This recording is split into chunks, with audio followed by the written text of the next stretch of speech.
হয়ে যাবে।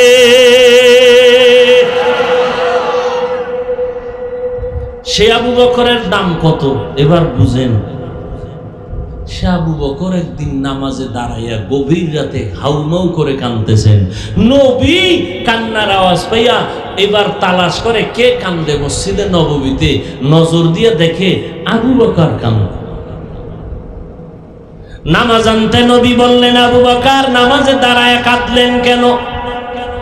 আবু বকর চোখের পানি ছেড়ে বলেন, নবীজি আমাকে কোরআন শরীফের একটা আয়াত পড়ার কারণে আমার কান্না বেড়ে গেছে। কি আয়াত? ইন্নাল্লাহ হাশতারা মিনাল মুমিনিনা আনফুসাহুম ওয়া আমওয়ালাহুম বিআন্না লাহুমুল জান্নাহ।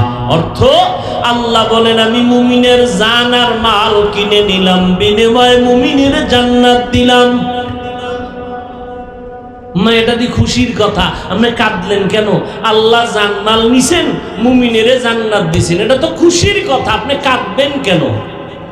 আবু বকর বলেন, ও পয়গম্বর কান্নার কারণ আমি ব্যবসা করি, কাপড়ের দোকান দেই। আমার দোকান থেকে সকালবেলা এক মহিলা আসছিল, বহুদিন আগে আমার দোকান থেকে কাপড় কিনে নিছিল, আজকে কাপড় ফেরত দিয়ে টাকা নিয়ে গেছে।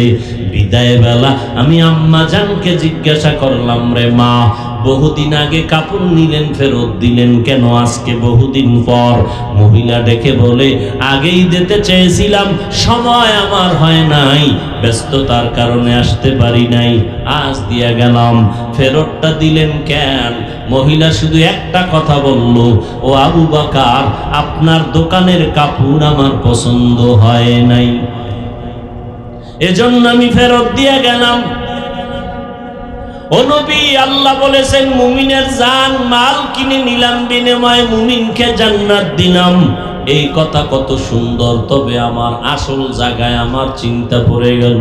কিয়ামতের দিন আপনি বয়ান করেছেন বড় ভয়ঙ্কর হবে হাসরের ময়দান, যেই ময়দানে নারী আর পুরুষগুলো উলঙ্গ দাঁড়ায় যাবে, কেউ কারো দিকে তাকানোর সময় হবে না। রে নবী, আপনিই তো বয়ান করেছেন সূর্যের গরমে জমিনটা তামা হয়ে যাবে, জাহান্নামের আগুনের গরম শুরু হয়ে যাবে, জাহান্নামের আগুনের চিৎকারের আওয়াজ। ও নবী, এমন কঠিন অবস্থা হবে যে নবীদের কোনো গুনাহ নাই, তারাও নাফসি নাফসি বলে কান্না শুরু করবেন, উম্মতের কথা ভুলিয়া যাবেন। ঈসা নবী কাঁদবেন আর বলবেন, আল্লাহ আমাকে বাঁচাও। মুসা নবী কাঁদবেন, আল্লাহ আমাকে বাঁচাও। ইব্রাহিম নবী কাঁদবেন, আমাকে বাঁচাও। কোন নবী উম্মতের বাঁচাও কথা ভুলিয়া নিজের চিন্তা করবেন। ও নবী, ওই কঠিন সময় আল্লাহ তাআলা আপনার সুপারিশ পাইয়া বিচার কাজটা শুরু করবেন। বিচার করতে গিয়া আল্লাহ যখন আবু বকরের নামের সিরিয়ালটা নিয়ে ডাক দিবেন, আবু বকর আসামির কাঠগড়ায় দাঁড়ায় যাবে।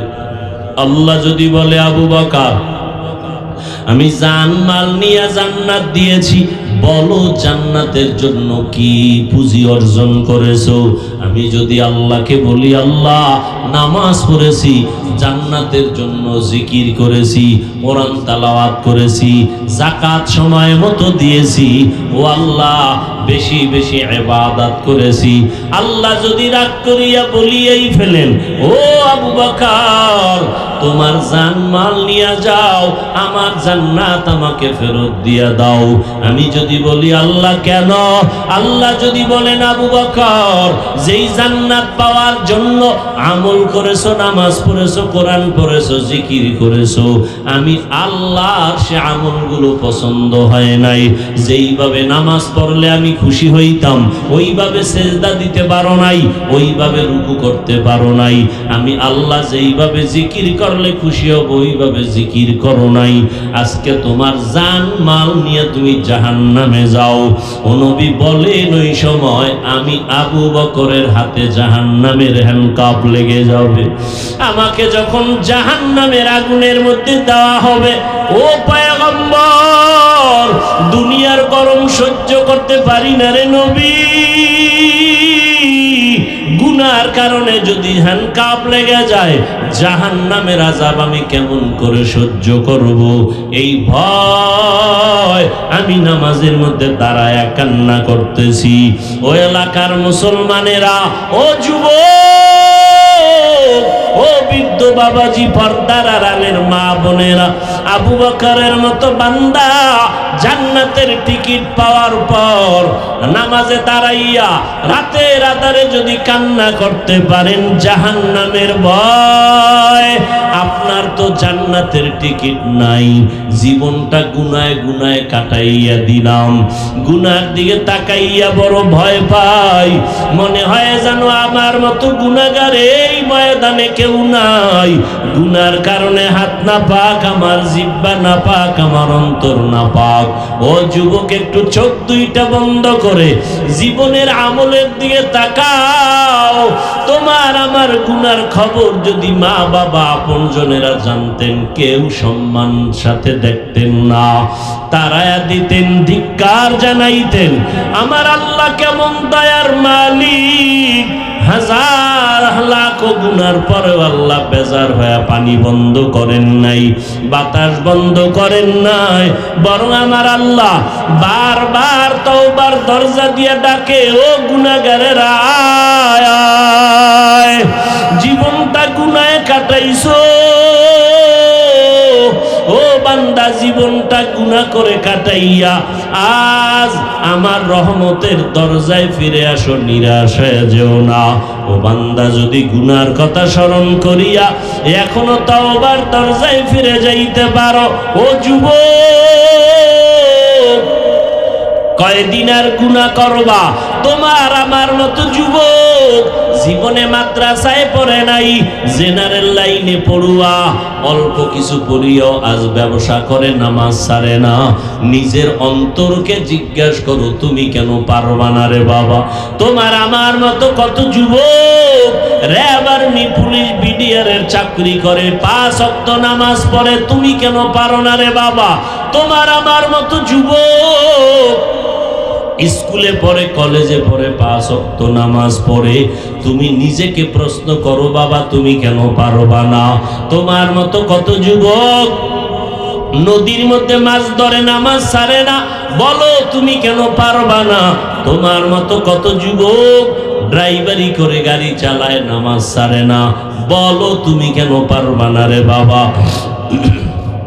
তোমার আমার মতো কত আল্লাহর বান্দা আজকে তাকায় দেখো, ব্যবসা করে, হালাল ভাবে চলে, একটা হারাম খায় না, নামাজ ছাড়ে না, নিজে কেন পারবা না রে বাবা? এখনো সময় আছে, তওবা করে নাও।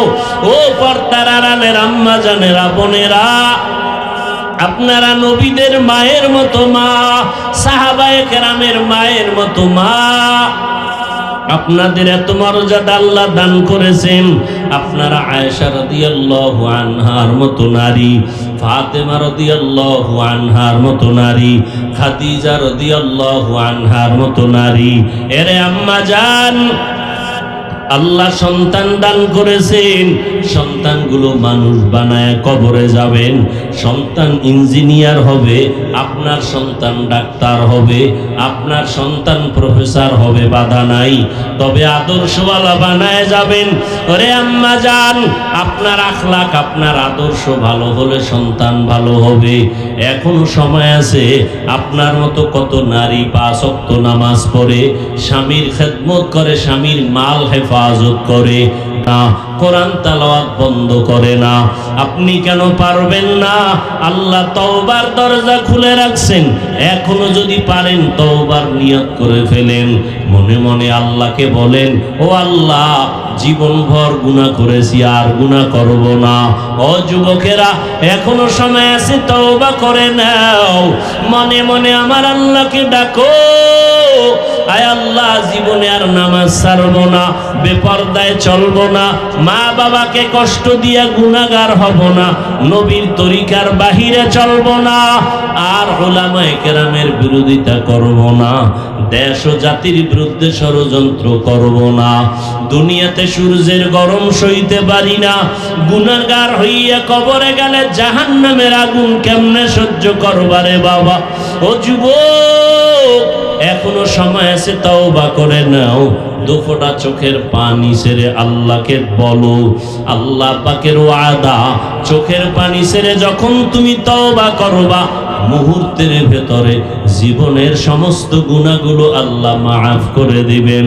তবে এটাও সত্য কথা, শুরুতে বলেছিলাম 13টা বছর আবু জাহাল আমার নবীকে দেখলো, বয়ান শুনলো, কপাল খারাপ, কালেমা পড়লো না। এই জমিনের মধ্যে আবু জাহালের মতো শক্ত অন্তরওয়ালা কিছু মানুষ থাকবে, হাজারো বয়ানে তাদের দিল নরম হবে না, বরং প্যান্ডেল থেকে বের হয়ে বিরোধিতায় নেমে যাবে। আবার একদল মানুষ এই জমিনে থাকবে, ওমরের মতো অন্তর, গুনাহ অন্তর নিয়ে প্যান্ডেলে ঢুকবে, দিলটা নরম করে তওবা করবে, চোখের পানি ছেড়ে আমার আল্লাহর কাছে ক্ষমা চাইবে, ও আল্লাহ, আর নামাজ ছাড়ব না, বেপরদায় চলব না, মা বাবাকে কষ্ট দিব না, নবীর তরিকার বাহিরে চলব না, ও আল্লাহ, আজকে থেকে সুন্নত অনুযায়ী জীবনকে চালাবো। এইভাবে তওবা করনেওয়ালা কিছু মানুষ জমিনের মধ্যে থাকবে, গুনাহ নিয়ে ময়দানে ঢুকবে, গুনাহমুক্ত হইয়া ময়দান থেকে বের হয়ে যাবে। ও আল্লাহর বান্দারা, ও বৃদ্ধ বাবাজিরা, এখনো তওবার সময় আছে, তওবা করে নেন।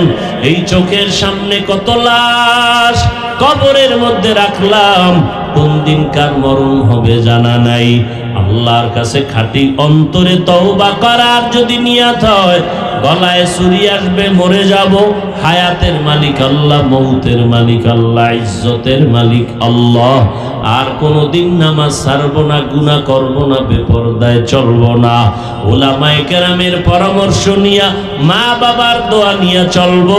এরকম তওবা করার যদি কারো অন্তর তৈরি হয়, মুনাফিকি অন্তরে যদি না থাকে, খাঁটি তওবার নিয়তে দুটো হাত আমার আল্লাহকে দেখায়া দেন, আয় আল্লাহ, হাতগুলো কবুল করে নেন, তওবা কবুল করে নেন, তওবার উপরে মজবুত হইয়া চলার মতো তৌফিক দান করেন, আমিন।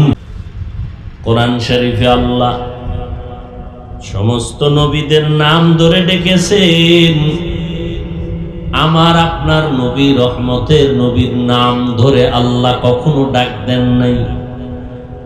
ইয়া ঈসা ইবনে মারইয়াম, ইয়া মূসা, ইয়া ঈসা, ইয়া নূহ, ওয়া নাদাইনাহু আইয়া ইব্রাহিম। আল্লাহ সব নবীদের নাম নিয়েছেন।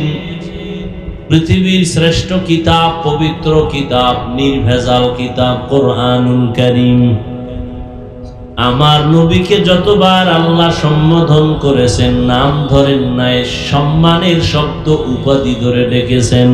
তাহা, ইয়াসিন,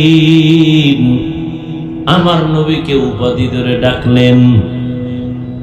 খাতামুন নবীন বললেন, রাহমাতুল লিল আলামিন বললেন, বাশীরা ওয়া নাযীরা বলে ডাকলেন। আমার নবীর এত সম্মান। ঈসা নবীও আল্লাহর রসুল, মূসা নবীও আল্লাহর রসুল, ইব্রাহিম নবীও আল্লাহর রসুল, আপনার আমার নবীও আল্লাহ পাকের রসুল। কিন্তু মূসা নবীকে আল্লাহ কখনো রসুলুল্লাহ বলেন নাই। মূসা কালিমুল্লাহ, ইব্রাহিম খলিলুল্লাহ, ঈসা রূহুল্লাহ, আর আমার নবী মুহাম্মদকে বলেন মুহাম্মদ রাসূলুল্লাহ।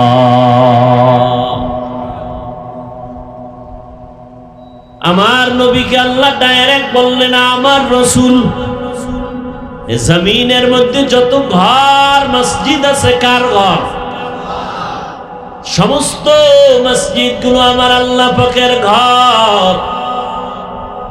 বাইতুল মুকাররম মসজিদ আমার আল্লাহর ঘর। জমিনের মধ্যে সমস্ত মসজিদ আমার আল্লাহর ঘর। কিন্তু মক্কা নগরীতে যেই ঘর আছে আল্লাহ এটাকে ডাইরেক্ট বলেন বাইতুল্লাহ। এজন্য এটার দাম এত বেশি বেড়ে গেল। বাইতুল মুকাররম জাতীয় মসজিদের দিকে কেউ তাকাইলে কোনো সওয়াব হবে না, কিন্তু মক্কা নগরীর বাইতুল্লাহ আল্লাহর ঘর, যতবার তাকায় থাকবা ততক্ষণ সওয়াব লেখা হবে।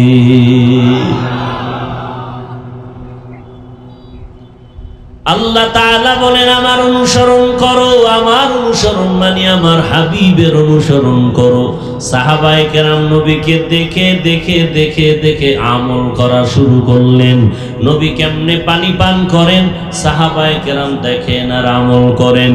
নবী কেমনে নামাজে দাঁড়ান সাহাবায়ে কেরাম দেখেন আর আমল করেন। নবী কেমনে পাগড়ি পরেন সাহাবায়ে কেরাম দেখে দেখে আমল করেন। নবী কেমন করে হাঁটেন সাহাবায়ে কেরাম দেখে দেখে আমল করেন। নবী বলেন তোমরা আমাকে দেখে আমল করো, তোমাদেরকে দেখে তাবেঈনরা আমল করবে, তাদেরকে দেখে তাবেঈনরা আমল করবে, তাদেরকে দেখে উলামায়ে কেরাম আমল করবে, উলামায়ে কেরামদের দেখে সাধারণ মুসলমান মুমিনেরা আমল করবে। আর যারা আমার রেখে যাওয়া সুন্নতের আমল করবে আমি নবী তাকে জান্নাতে নেওয়ার জিম্মা নিব। আতিনা ফি দারে দুনিয়া না হাসান, আতিনা ফি দারে উকবানা হাসান, ইয়া গিয়াসাল মুস্তাগীসিন ইহদিনা লাফতিখারা বিল উলুমে ওয়াল গিনা, হর গরিদে নেকো তু তৈয়ার হ্যায়, न मांगे उससे तू बेजार है। এরে নবীর আশিক উম্মতের দল, কেমন একজন নবী পেয়েছো যেই নবীর জন্য আসমান পাগল, জমিন পাগল, জঙ্গলার প্রাণী পর্যন্ত পাগল, কিন্তু কপাল খারাপ ওই নবীর শ্রেষ্ঠ উম্মত হয়েছো কিন্তু নবীর আজও চিনতে পারো নাই। যদি নবীকে অন্তর দিয়া চিনতে পারতা নবীজির সুন্নতকে জবাই করতে পারতা না। তুমিও মুসলমান আমিও মুসলমান। ও যুবক,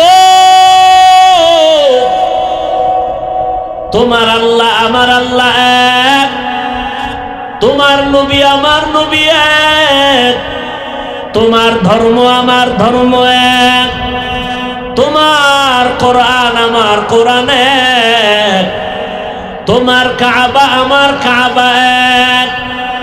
তুমি আমি দুনিয়াতে আসছি তাও এক, নাকি আপনারা লুঙ্গি পরে আসছেন? বিদায় বেলা 3টা সাদা কাপড় হবে তাও এক। আমি বক্তা হিসাবে একটা কাফন বাড়াইয়াও কেউ দিবে না, আপনি গরিবের সন্তান হিসাবে একটা কাফন কেউ কমাইয়াও দিবে না।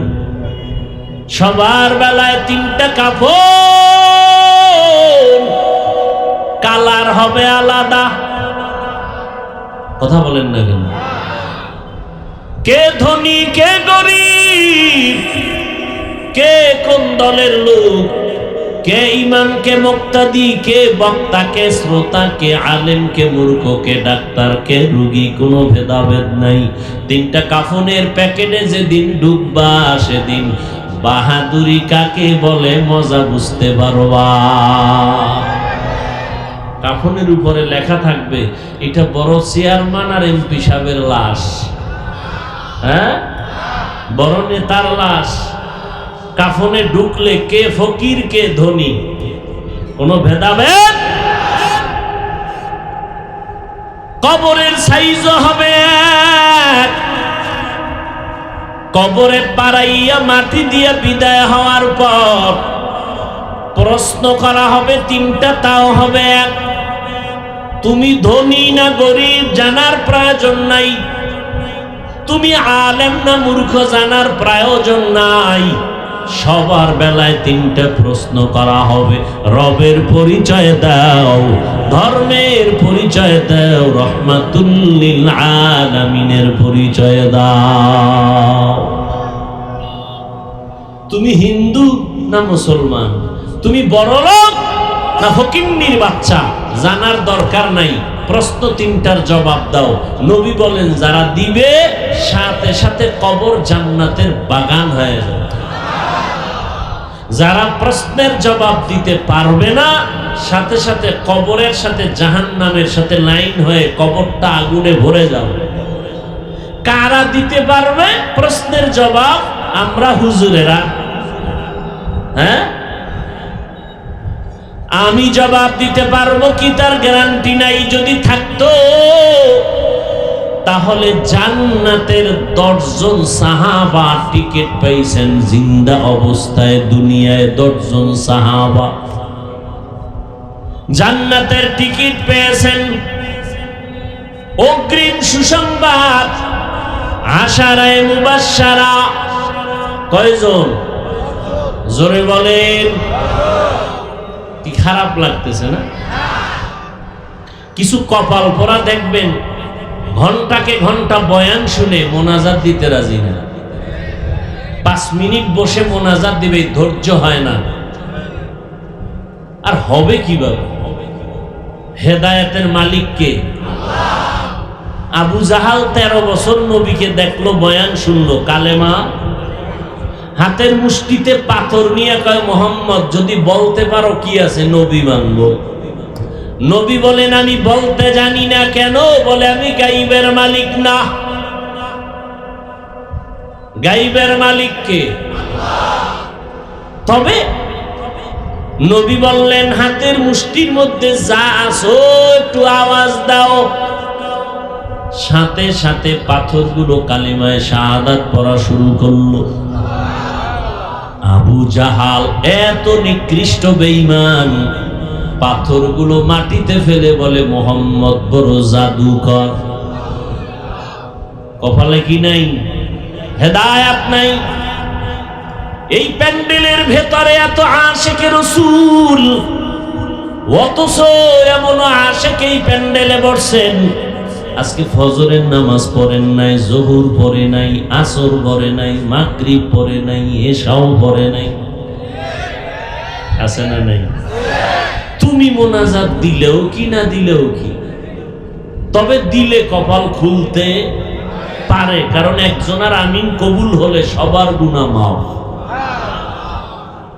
তবে কপালে যার জুতা, ও মোনাজাত দেওয়ার কপাল পাবে না। ও কোনো না কারণে আল্লাহ যদি ওর কপালে আগুন লাগায় রাখে, ও মোনাজাতের আগে ভেঙে যাবে। ওর কপালে মোনাজাত নেই।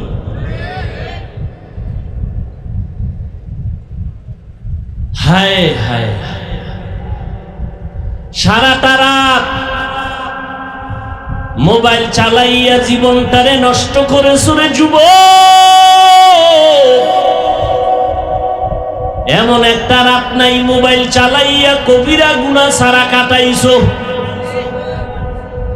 মোবাইলের গুনার কারণে চোখ দুইটা বন্ধ করে দেখ, তোর চোখ না পাক, তোর জিহ্বা না পাক, তোর অন্তর না পাক, তোর হাত না পাক।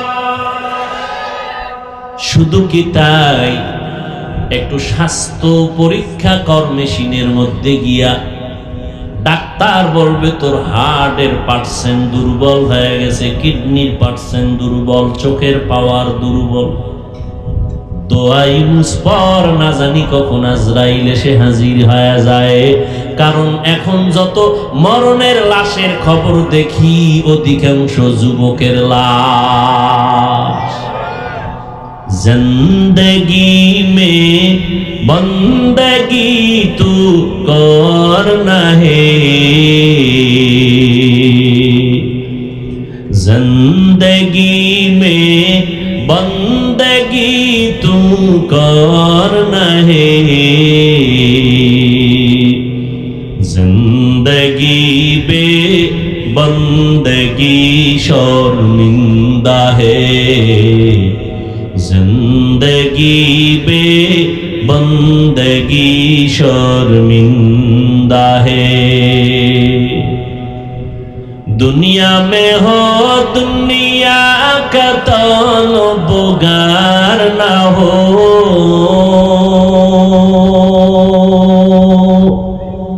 बाजार से गुजर हो खरीदार ना हो,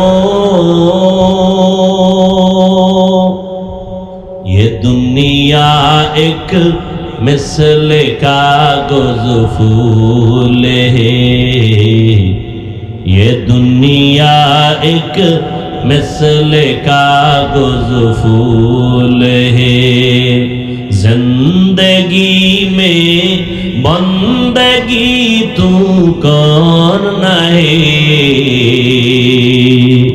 जिंदगी बे बंदगी शर्मिंदा है, जिंदगी बे बंदगी शर्मिंदा है। ওই আরেক কপাল পোড়া কি নিয়ে ঘুরতেছে, কপাল পোড়া আল্লাহর বান্দা, তোমার বেচারার জায়গা নাই, ওয়াজের ভ্যান্ডেল আইছো ধান্দাবাজি করতে না, খাওয়ানোর জন্য দোকানওয়ালারা আপনাদের মাইক লাগায় ডাকতেছে, ঠিক নি? বিছানায় ঘুমানোর জন্য ম্যাডাম বালিশ নিয়ে অপেক্ষায় আছে, ঘুমাইলে হ্যানো যাও, খাইলে দোকানে যাও, এটা তো খাওয়ার জায়গা না, এটা গুনাহ মাফের জায়গা, এটা কান্নাকাটি করার জায়গা, এটা তওবা করার জায়গা, এটা কপাল খোলার জায়গা। বুঝো না কিছু? বাঞ্ছারামপুর থানার ওসি এক আসামিরে দইরা থানায় নিয়ে এমন ভিড়া দিছে, চিৎকারের আওয়াজ আছে, চোখে পানি নাই হারাম। আর ওয়াজের প্যান্ডেলে আল্লাহ ওয়ালারা ওয়াজ করে, 200 হাত দূরে বৈশা এক যুবক হাউমাউ করে চিৎকার দিয়ে কান্দে। বুঝো কিছু? থানায় নিয়ে আসামিরে বেত্রাঘাত করে, চোখে পানি আসে না, আর ওয়াজের প্যান্ডেলে হুজুর ওয়াজ করে, 200 হাত দূরে বৈশা জুজু চিৎকার দিয়ে কান্না করে। বুঝো কিছু?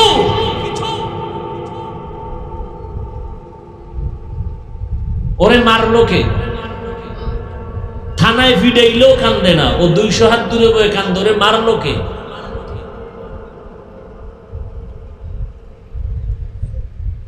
কপাল পুড়তে 1 সেকেন্ড লাগে না, কপাল তৈরি হতে 1000 বছর লাগে। তুমিও মুসলমান, আমিও মুসলমান, তোমার ধর্ম আমার ধর্ম এক, আল্লাহ এক, নবী এক, কোরআন এক, কাবা এক, তোমার আমার পোশাক হবে এক, আলাদা কেন?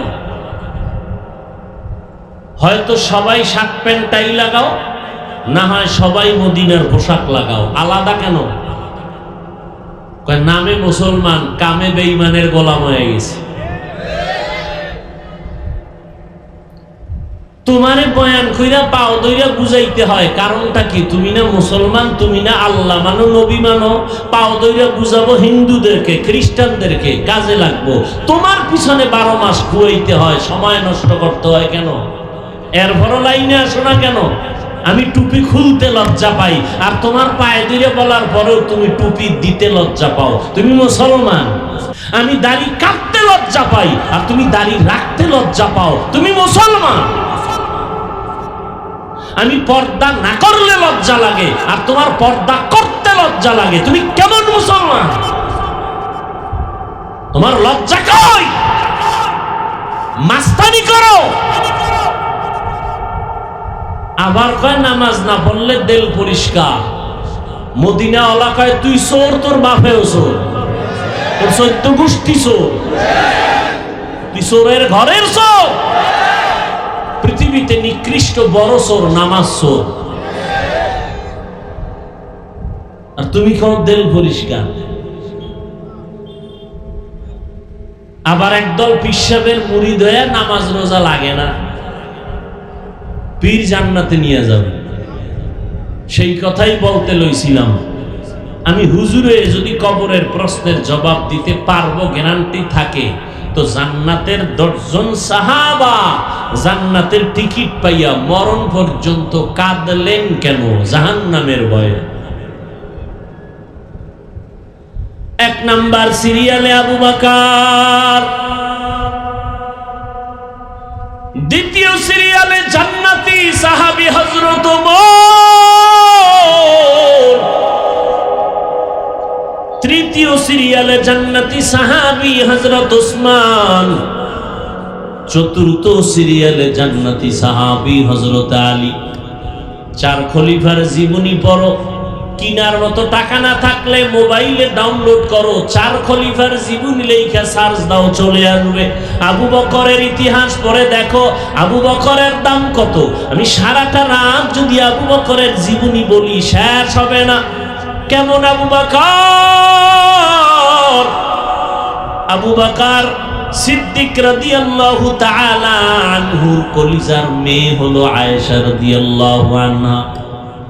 যে আয়েশা রাসূলের স্ত্রী, যে আয়েশা রাদিয়াল্লাহু আনহার 6 বছর বয়সে আমার রাসূলের সাথে বিবাহের বন্ধন হলো।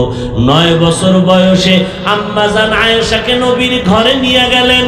বাংলার জমিনে দাঁড়াইয়া এক বেঈমান মানুষরূপী কুত্তা, নাম কি?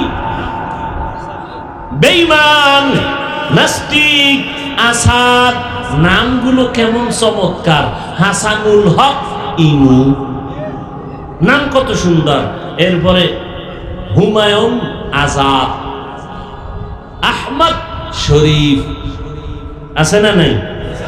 কিন্তু এগো চরিত্র এত খারাপ যে পশুকেও হার মানে।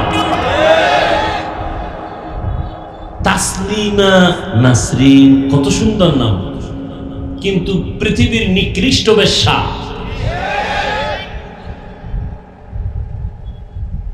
ভাইরা আমার, এই বেঈমানে নাকি কয়েকদিন আগে বলেছে রাসূলের বিবাহের উপরে হামলা করেছে, চরিত্রের উপরে আক্রমণ করেছে, করে নাই? এই দেশ যদি ইসলামী রাষ্ট্র হইতো, ফাঁসির মঞ্চে এতদিন পর্যন্ত ঝুলাইয়া ফেলতো। ভাইরা আমার, আম্মা জান আয়েশা রাদিয়াল্লাহু তাআলা আনহা 6 বছর বয়সে রাসূলের সাথে বিবাহের বন্ধন হলো। 9 বছরে নবীর ঘরে নিয়ে গেলেন। মাওলার কুদরত নিয়ে চালাকি করবা না, মাওলার কুদরত বুঝা যায় না। মায়ের কোলের বাচ্চাও কথা বলে আল্লাহর কুদরত। ইউসুফ আলাইহিস সালামকে জুলাইখা তালা লাগায় দিছে আকাম করার জন্য। জুলাইখা তালা লাগায় কয়, ইউসুফ আমার মনের আশাটা পূরণ করো। ইউসুফ আলাইহিস সালাম বলেন, আল্লাহর সাহায্য চাই। জুলাইখা বলে, ওরে ইউসুফ, পালাবার জায়গা নাই, দরজায় তালা। ইউসুফ নবী কয়, ও জুলাইখা, দরওয়াজায় তালা লাগাইছো তুমি, দরওয়াজায় আঘাত করব আমি, দরজা খুলবেন আমার আল্লাহ। যখনই দরজার দিকে দৌড় দিয়ে আঘাত করলেন, দরজা খুলে গেল। জুলাইখাও দৌড়ায়, ইউসুফ নবীও দৌড়ায়। নিচে নেমে তাকাইয়া দেখে সিঁড়ির গোড়ায় জুলাইখার স্বামী, মিশরের প্রধান দাঁড়ানো আজিজে মিশর। ইউসুফ থমকে দাঁড়ায় গেলেন, পেছনে জুলাইখা দাঁড়ায় গেল। এবার জুলাইখা বলে, ও স্বামী আমার, আমগো গোলাম যেই কাজ করেছে তারে কঠিন শাস্তি দেওয়া দরকার, না হয় জেলখানায় নেওয়া দরকার। ইউসুফ নবী চাইছিলেন জুলাইখা যে অপকর্ম করতে লইছিল আমি মালিকের কাছে এটা জানাবো না, যেহেতু গুনাহ হয় নাই আমি গোপন রাখি। কিন্তু জুলাইখা যখন বানাইয়া অপবাদ দিয়ে দিল, এখন চুপ থাকলে হবে না, বলতেই হবে। ইউসুফ নবী বলেন, ও জুলাইখার স্বামী আমার মালিক, আমার কোনো অপরাধ নাই, সব অপরাধ আপনার স্ত্রী জুলাইখার। জুলাইখার স্বামী কয়, ইউসুফ তুমি যে জুলাইখারে একটা অপবাদ দিলা, দোষ দিলা, সাক্ষী দাও। ইউসুফ নবী পেরেশান হয়ে গেলেন, এই কাজের তো কোনো সাক্ষী আমার কাছে নাই। আমার মাওলার কুদরত, একটা মহিলা বাচ্চা কোলের মধ্যে নিয়ে যাইতেছিল। ইউসুফ নবী ডাক দিয়া কয়, আমি সত্যবাদী না মিথ্যাবাদী, সাক্ষী হলো এই বাচ্চা। কোরআনের আয়াত। জুলাইখার স্বামী বলে, ইউসুফ এমন একটা বাচ্চারে সাক্ষী বানাইলা, কথা বলতে পারেনি। ইউসুফ নবী বলে, আপনি প্রশ্ন করেন পারে না, না পারে মাওলার কুদরত। জুলাইখার স্বামী যখন প্রশ্ন করল, বাচ্চাটা ডাইরেক্ট যদি বলে দেয় ইউসুফ নির্দোষ, তাহলে এটা মানবে, কারণ যেই বাচ্চা কথা বলতে পারে না সে যেহেতু কথাই বলছে এটা সত্য। কিন্তু বাচ্চাও এমন ভাবে কথাটা বলছে যেন কোনো দোষ ও সন্দেহ করতে না পারে। বাচ্চাটা ইউসুফ দোষী নাকি নির্দোষ আমি বলবো না, আমি একটা স্কেল দিব, স্কেলটা দিয়া মাপ দাও, মাপ দিয়া তুমি নির্ণয় করো দোষ কার। স্কেল হলো ইউসুফ নবীর গায়ের জামাটা। বাচ্চা কয়, এই জামাটার পেছন দিক দিয়া যদি ছিদ্র থাকে জুলাইখা দোষী, আর যদি সামন দিক দিয়ে ছিদ্র থাকে তো ইউসুফ দোষী। এবার আজিজে মিশর জুলাইখার স্বামী তাকায় দেখে ইউসুফ নবীর গায়ের জামাটা পিছন দিক দিয়া ছিদ্র, জুলাইখা যে ধইরা টান দিছে জামা ছিঁড়ে গেছে। এইবার জুলাইখার স্বামী বুঝতে পারছে জুলাইখার চালাকি। ইউসুফ নবী এবার চুপ হয়ে দাঁড়ায় গেলেন, আর ডাক দিয়া জুলাইখার স্বামী কয়, রে জুলাইখা, মহিলারা বড় নষ্ট, তোমার চালাকি আমি বুঝতে পেরেছি, আর করার কি যা হওয়ার হয়ে গেছে। ইউসুফের কয়, ইউসুফ তুমি তো নির্দোষ, আরিজ আন হাযা, এ বিষয়ে তুমি চুপ থাকো, কাউরে বইলো না। আমি প্রধানমন্ত্রী, আমার এমপি, আমার মন্ত্রীর জমি টের হয়, আমার প্রধানমন্ত্রীর চেয়ার নষ্ট হয়ে যাবে। গোপন রাখার উপায় কি? সব স্কাইপিতে যাই নিয়ে গেছে। জুলাইখার মিশর শহরের মন্ত্রী এমপির বউরা পর্যন্ত যাই না গেছে ইউসুফের সাথে জুলাইখা অপকর্ম করার, হীন স্বার্থের জন্য, চরিতার্থ করার জন্য অপচেষ্টা করেছে। শেষ পর্যন্ত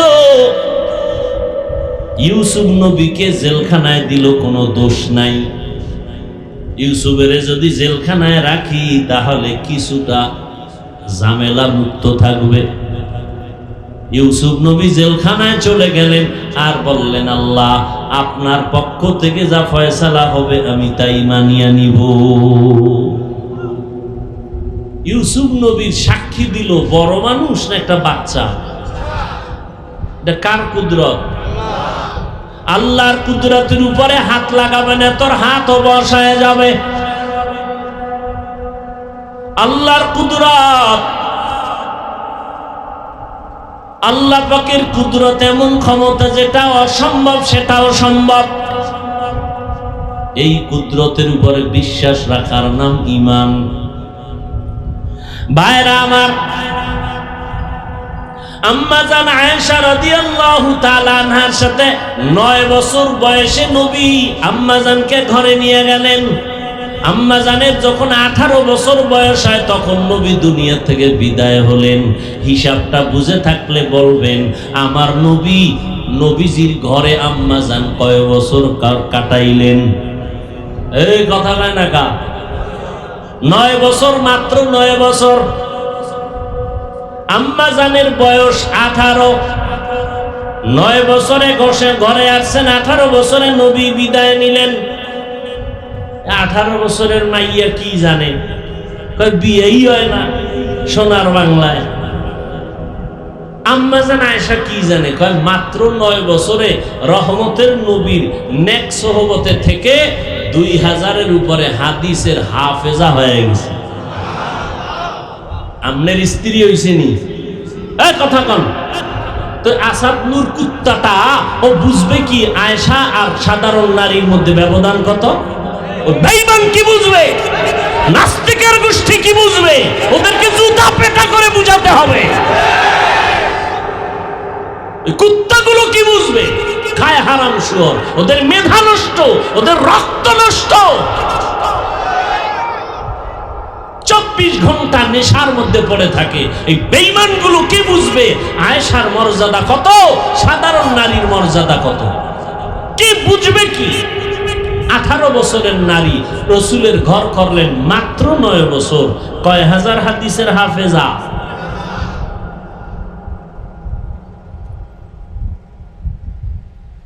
কপাল খারাপ।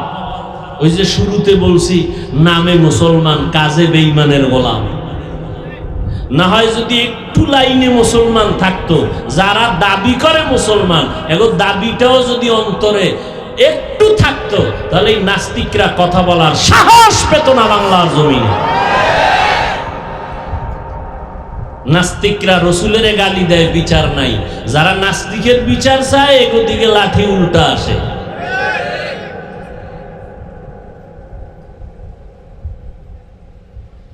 হায় হায় হায়, আমার আব্বাকে কিছু বলবা, মেনে নিব, ধৈর্য ধারণ করব, কারণ আমার আব্বা জীবনের আসল না। আমি মরে গেলে আমার আব্বা আমার কবরে যাবে না। আমার পীর সাহেবকেও যদি 2 কথা বলো, আমি মেনে নেওয়ার চেষ্টা করব, কিন্তু আমার মাওলার কোরআন নিয়া, আল্লাহ নিয়া, নবী নিয়া, মাদ্রাসা নিয়া বলবা, সুযোগ পাইলে তোর মতো বেঈমানের 1 সেকেন্ড ছাড় দেওয়া হবে না।